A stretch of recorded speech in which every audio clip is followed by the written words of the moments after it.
Entre los años 1958 y 1962, Héctor Agosti, un intelectual del Partido Comunista, va a impulsar, bajo la dirección de Lautaro, dirigida por una miembro del Partido Comunista orgánica, como era Sara Jorge, las edición, como dijeron recién, de Togliatti, digamos, en la Argentina. La primera pregunta que uno podría hacer, o que creo que yo me hice, fue ¿por qué un partido cerradamente estalinista, como era el Partido Comunista de la Argentina, edita o permite la edición a manos de, efectivamente, la figura más prominente del campo intelectual comunista, la edición de las obras de Gramsci? Yo creo que esto no se puede explicar sino por tres ingredientes. El primero, o dos. El primero sería la crisis abierta en los años 50 en el seno del Partido Comunista de la Argentina a partir de la irrupción del peronismo. Esa irrupción, ese sentir que la clase obrera dejó de pertenecerle en un sentido, en teoría y en práctica, genera una crisis abierta dentro del Partido Comunista. Por otro lado, un poquitito más adelante, hacia el año 56, porque vamos a agarrar todo el ciclo, es efectivamente el 20º Congreso del Partido Comunista de la Unión Soviética con el tema de la desestalinización, pero no solo eso, sino yo creo que centralmente el debate que se abre en la declaración de los 57 partidos en el año 57 y la declaración de los partidos comunistas y obreros de los 81 partidos comunistas y obreros del año 1960 en Moscú.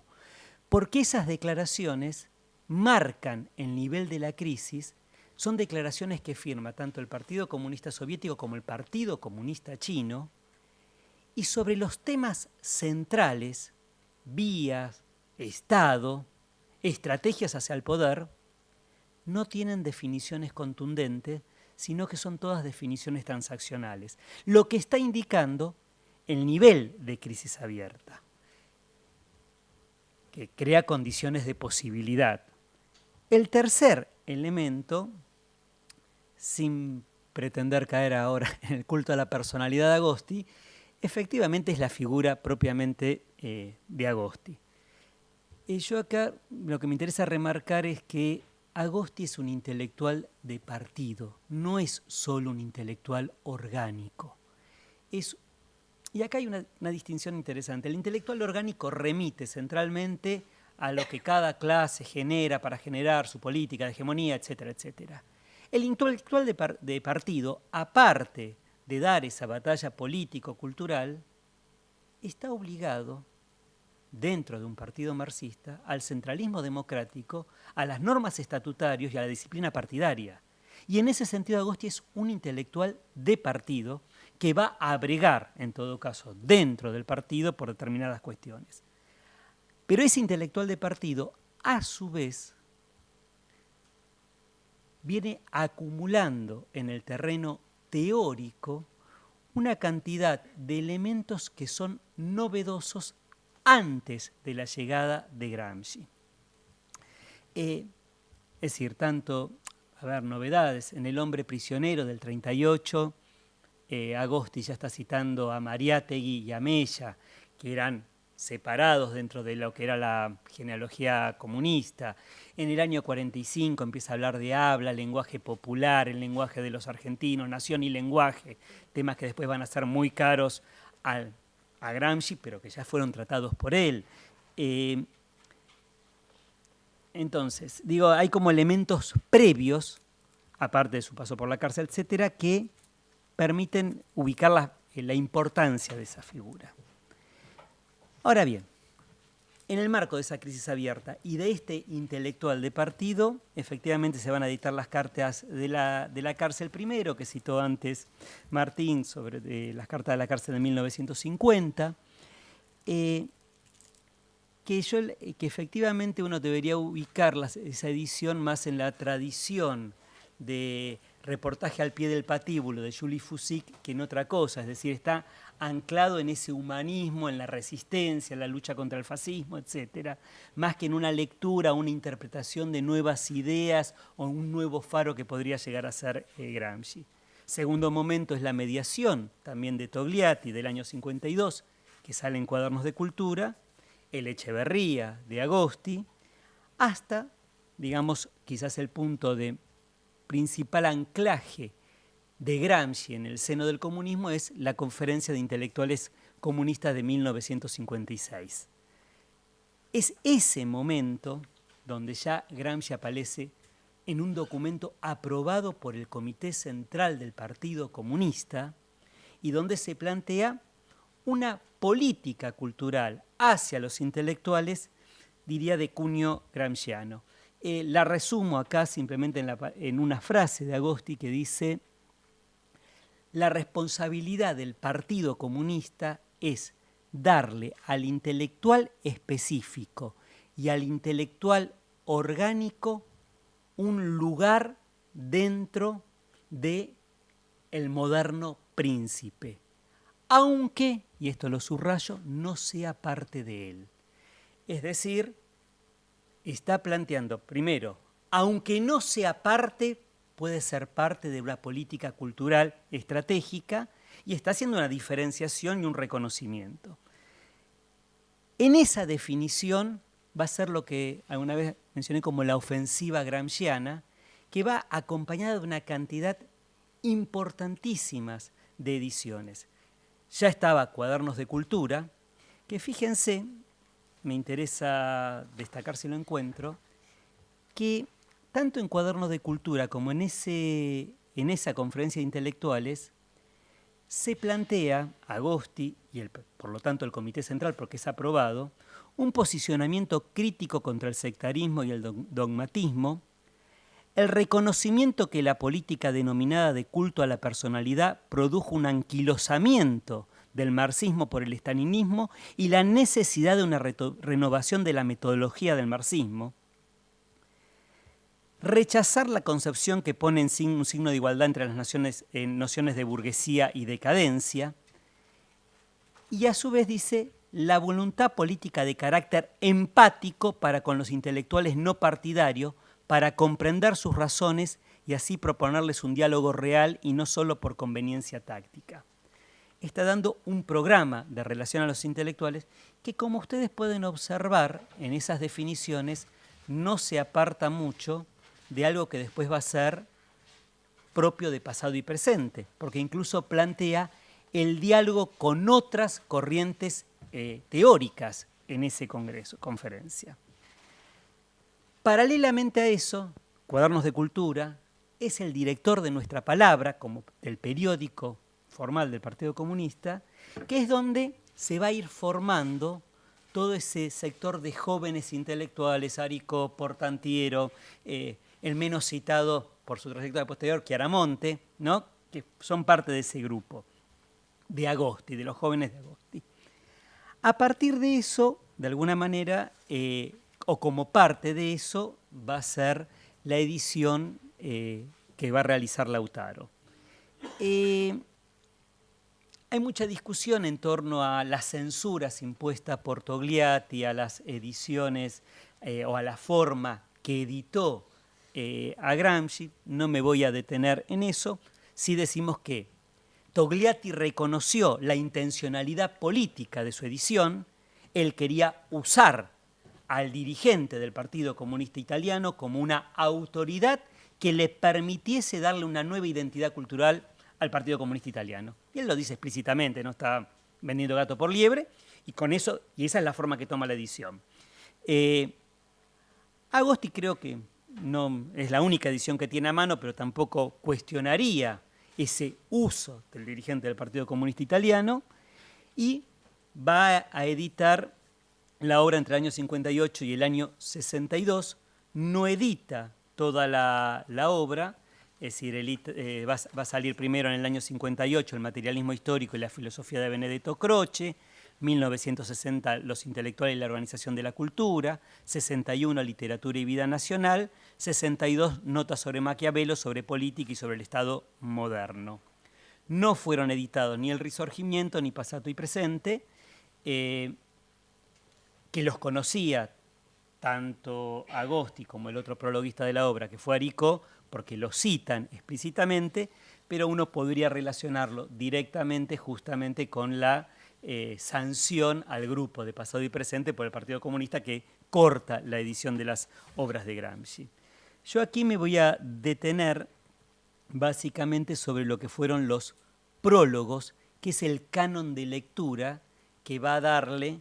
a la obra de Gramsci, en definitiva, al Partido Comunista. El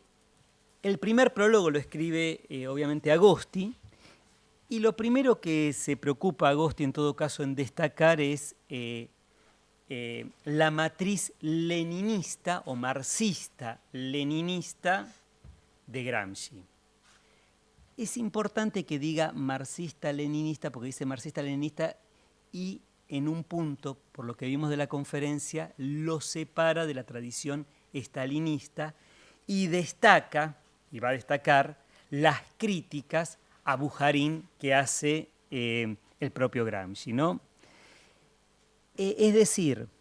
y en ese primer prólogo yo me detengo en 4 puntos que destaca fuertemente Agosti.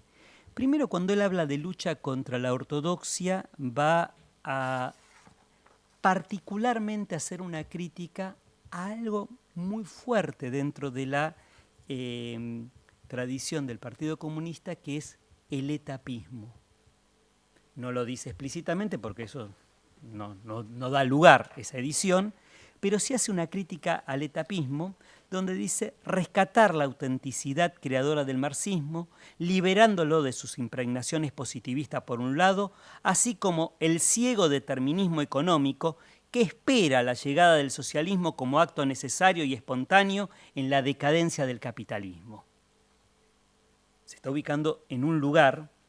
frente al problema de la ortodoxia, el mecanicismo, el reduccionismo del marxismo. El segundo elemento que destaca, que ya lo había marcado en el Echeverría, era el lugar de la burguesía en el bloque histórico. Y acá es el gesto de mayor audacia política de Agosti al interior de la organización, porque directamente se va a apoyar en Gramsci para plantear que la burguesía nacional no es parte de la revolución que están propiciando, lo que da de fuste con el programa partidario, pero que también, si uno lee con cierto detenimiento el informe al 12º Congreso de Victorio Codovilla, va a encontrar que Codovilla también está en esa misma etapa transaccional que estaba la conferencia de los partidos políticos, y por eso lo deja. El tercer punto, donde se va a anclar Agosti, es el rescate del historicismo absoluto. Y esto es importante, el rescate, porque de alguna manera la lectura que va a proponer ahí del prólogo de Marx sobre el famoso prólogo del desarrollo de fuerzas productivas, que entra en contradicción con las relaciones sociales de producción, y eso abre una etapa de la revolución, él se ancla en el momento que los hombres toman conciencia y la combaten, es decir, en la lectura relacional del marxismo y no una lectura lineal de desarrollo de fuerzas productivas que entran en contradicción, marcando ahí la centralidad del hombre haciendo la historia. Obviamente, al plantear esto, ingresa necesariamente, el hombre haciendo la historia, el sujeto haciendo la historia, la relación vanguardia-clase obrera, es decir, el problema de la conciencia externa, conciencia interna, y ahí Agosti sigue, diríamos, linealmente al quehacer, entronca los aportes de Gramsci, digamos, en torno a la actividad del partido, que después voy a señalar, dejan de lado, lo entroncan la tradición leninista, y sobre la relación espontaneidad y conciencia, conciencia externa. No lo dice, deja entrever esto y en un punto en el concepto de partido como vanguardia autoproclamada de la clase obrera, eso es intocable. El cuarto punto que aborda en ese primer prólogo es lo que refiere a la relación entre estructura y superestructura. Y si bien él destaca el concepto de, digamos, a Gramsci como el teórico de la superestructura, como que se detuvo en eso que otros no se habían detenido, y destaca la complejidad del análisis de las superestructuras, critica el mecanicismo de una estructura que determina y una superestructura determinada, pero vuelve a citar a Bloch, en última instancia determina la economía, hasta acá llegamos, es complejo el problema, pero en última instancia determina la economía. Indudablemente ahí, aparte de Marx, está muy presente en Agosti, porque es lo que más cita en relación a esto, materialismo y empiriocriticismo de Lenin. Es decir, no hay ninguna mención a los cuadernos filosóficos de Lenin. Está anclado en ese esquema, y si bien reconoce, tomando esa carta de Bloch, pone una subrayada, dice, como que la economía, el reflejo ideológico determina la forma social. Y dice, y la forma no es baladí, no es un elemento secundario, es un elemento central. Pero digamos que no termina de alguna manera de redondear lo que en la cita que uno toma del mismo texto que está prologando Agosti de Gramsci, dice, está planteándonos en la cita número 4, dice, cuando habla del bloque histórico, en cuanto a las fuerzas materiales son el contenido y las ideologías la forma, siendo esta distinción de contenido y forma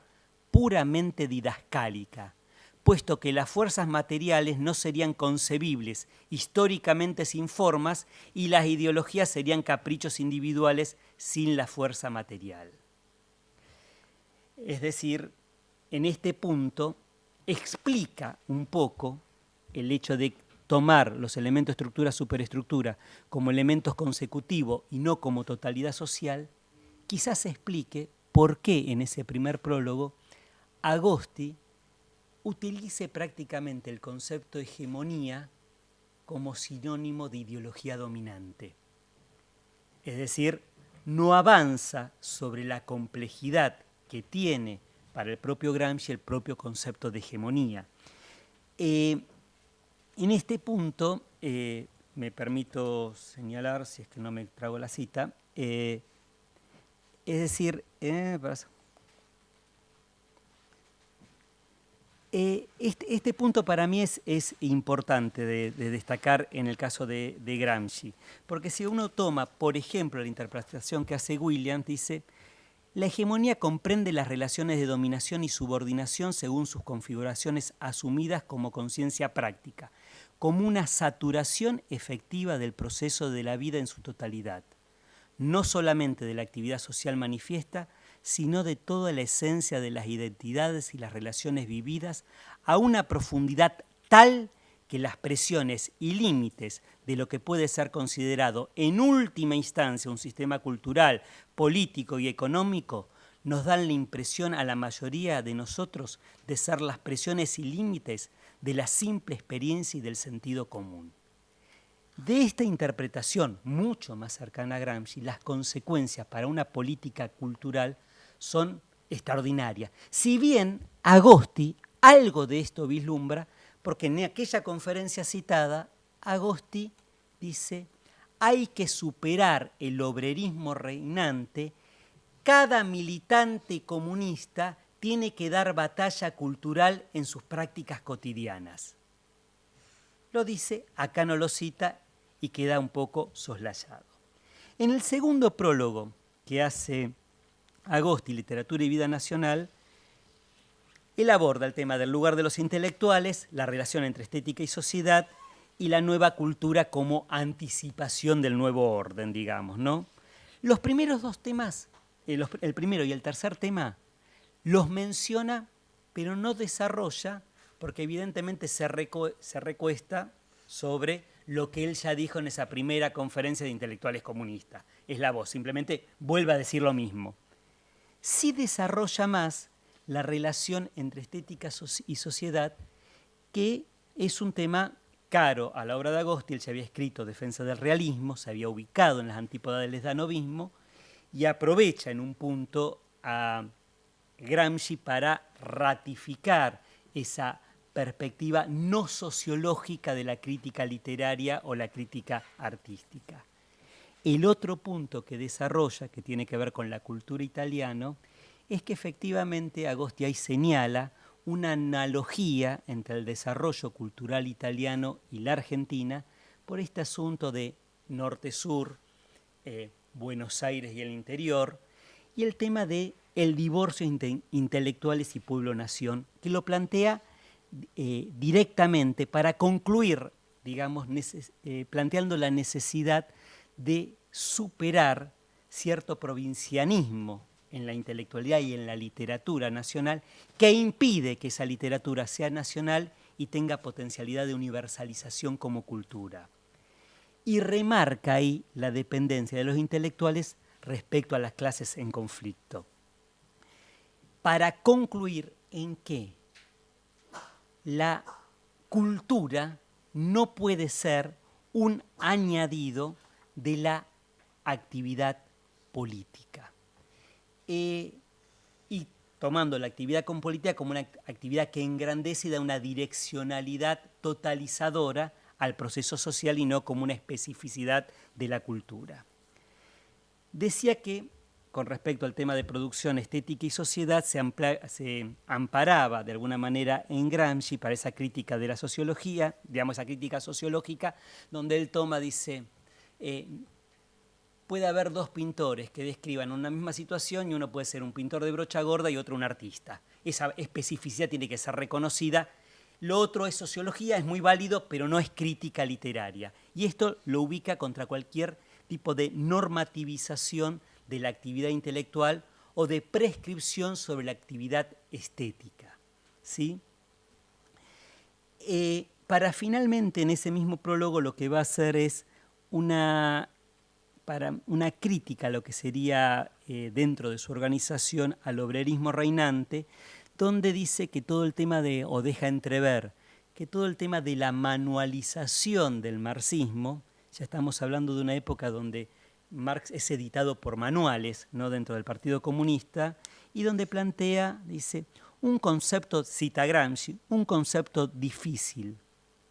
En sí no puede tornarse fácil en la expresión sin que se convierta en una torpeza. Como diciendo, hay que leer cosas difíciles, habrá que leer cosas difíciles, no vayamos a una simplificación que anule la autonomía crítica del sujeto que está formando. El punto que no toca en literatura y vida nacional, y que Gramsci sí, y Agosti no menciona, es el tema de la cultura popular. Gramsci a eso le pone una fuerte énfasis, los folletines, ese tipo de cuestiones que hacen a la configuración de la visión del mundo, a la cosmovisión de las clases populares, y sobre lo que Agosti acá no dice ni una palabra en este prólogo. No sabemos, o por lo menos no he logrado indagar, sí, porque todavía era víctima de algunos escritos primeros sobre el idiotismo rural, aunque él dice que no, o si directamente evitó, digamos, abordar el problema, porque abordarlo quizás sería una indicación para algo que la propia organización no le permitía. Cualquiera que revise Nuestra Palabra en esa época, dirigida por Agosti, no va a encontrar ningún análisis sobre estas cuestiones de la cultura popular, el sentido común, etc. El otro prologuista de esta edición, que indudablemente está dirigiendo Agosti, es efectivamente uno de sus discípulos, mencionado anteriormente, que es Aricó. Cuando Aricó escriba su prólogo, lo va a hacer en el contexto de la polémica que dijo Martín entre Oscar del Barco con la Comisión de Filosofía del Partido Comunista acerca de la relación entre la objetividad y la subjetividad, que es lo que está de alguna manera recorriendo esa crisis, porque en definitiva ya estamos en 1962, se ha producido la Revolución Cubana y el conflicto chino-soviético se ha abierto. Ese conflicto ha reavivado el debate acerca del digamos, lo que llamaban dentro de la tradición el factor subjetivo en los procesos revolucionarios. El prólogo de Aricó se encuadra también dentro de la tradición, digamos, del marxismo-leninismo de Gramsci, donde la novedad estaría dada por la conceptualización que hace de la hegemonía, que ahora sí, Aricó se detiene, pero se detiene justamente para destacar que el concepto de hegemonía y el concepto de dictadura del proletariado no son conceptos contradictorios, sino son dos momentos de un mismo proceso. E incluso más, dice, un grupo social es dominante, cita a Gramsci, ¿no? Lo cita, sobre los grupos enemigo a los que tiende a liquidar o a someter mediante la fuerza armada y es dirigente respecto a los grupos afines o aliados. Un grupo social puede y de hecho debe ser dirigentes antes de conquistar el poder gubernamental. Esta es una de las principales condiciones para la conquista del mismo. Después, cuando ejerce el poder, lo mantiene firmemente en su puño, se convierte en dominante, pero también sigue siendo dirigente. En ese sentido, es claro que la hegemonía que plantea es hacia las clases aliadas y no sobre las clases enemigas, y en este caso, si bien Aricó no se refiere específicamente a la clase burguesa, como sí lo hace Gramsci, se refiere a las clases reaccionarias, matiz que tiene que ver con que la disputa la sigue dando en el seno del Partido Comunista y Aricó no tiene la espalda de Agosti para poder hacer determinadas afirmaciones en ese momento. El otro concepto que aparece como novedoso es el concepto de Estado, donde ahí reconoce que Gramsci ha hecho aportes, que ha introducido complejidades, pero dice que Lenin no pudo desarrollar en el Estado de la Revolución por cuestiones de índole práctico o política, pero tampoco ahonda en la conceptualización del Estado. El punto quizás más crítico de la intervención de los dos es el tema del concepto de partido. En ambos casos, en Agosti, que habíamos dicho que lo entroncaba linealmente como en el quehacer, en el caso de Aricó, que sí cita las tesis de Lyon, que son un aporte novedoso en torno a la teoría del partido de Gramsci, no desarrolla lo que uno podría haber esperado de esa cita. Para, digamos, señalar, lo entronca, digamos, dentro de la linealidad del quehacer, evitando de esa manera por ahí otras audacias interpretativas. Por ejemplo, cito a Gramsci, la tesis 24 de Lyon, la organización de la vanguardia proletaria en Partido Comunista es la parte esencial de nuestra actividad. En la 29, no son el instrumento material de la transformación social, sino el protagonista consciente e inteligente de la revolución. En el 36, el principio que el partido dirige a la clase obrera no debe ser interpretado de un modo mecánico. No hay que creer que el partido puede dirigir a la clase obrera por una imposición autoritaria externa. Esto no es así ni para el periodo que precede ni para el que sigue a la conquista del poder. Es decir, toda noción del partido como conciencia externa, como vanguardia autoproclamada de la clase obrera, digamos que son quizás el filón más fuerte de Gramsci, no es considerada en esta primera edición de las obras de Gramsci. Para cerrar, voy a plantear algunas primeras conclusiones, ¿no? Lo primero que quiero destacar de todo lo que he señalado es que buena parte de los hilos gramscianos que toma Agosti para su desarrollo posterior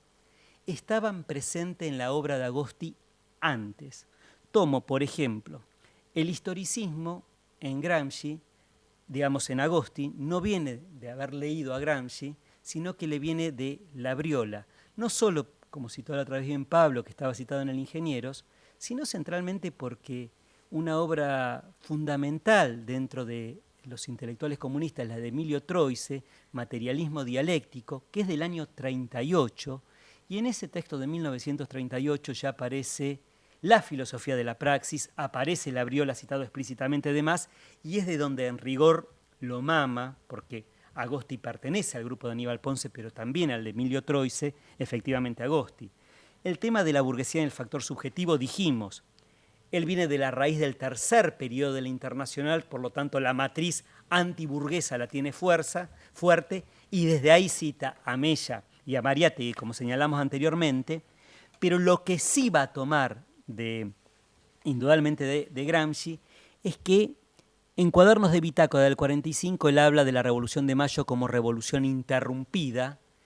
y ahora va a empezar a hablar de una revolución inconclusa por el carácter no jacobino de la burguesía, ¿no? Hay un salto efectivamente cualitativo. El tema de la relación entre estética y sociedad, simplemente digo, en el Defensa del Realismo de 1945, fue prologado por Henri Lefebvre, es decir, y es un texto claramente antiesdanovista, y es un texto donde los análisis de la crítica artística, literaria, aparecen en una matriz absolutamente antiesdanovista y muy emparentada con cosas que después va a señalarle efectivamente Gramsci, le va a permitir otros desarrollos. Finalmente, el tema de la cultura como anticipación también lo había desarrollado anteriormente Agosti, pero que efectivamente el tema de la noción de hegemonía y nueva cultura le va a permitir un desarrollo más sistemático de estos conceptos, así como el tema de lo nacional y popular, que lo va a desarrollar sendamente en el libro, obviamente, Nación y Cultura. El tema de el tipo de edición que acepta la edición Togliattiani, le dijimos, es la que estaba en disponibilidad, pero por otro lado, Agosti, al igual que Togliatti, yo creo que él pretendió también una intervención política de la mano de Gramsci, en la mano de la autoridad, primero de Togliatti y después de Gramsci, para una modernización política, cultural e ideológica del Partido Comunista que le permitiese afrontar los nuevos desafíos. En ese sentido, con esto cierro, lo que hay que tener en cuenta es que Agosti siempre pensó eso desde el partido, y el elemento determinante, a diferencia por ahí de una modalidad del dilema sartriano, si me afilio al partido, pierdo libertad, si me voy del partido, pierdo eficacia, Agosti siempre lo hizo con la convicción de que lo más importante era la eficacia del partido frente a otras libertades creativas. Y en eso, los límites, si se quiere, de su edición y de su producción, y los aciertos que en todo caso,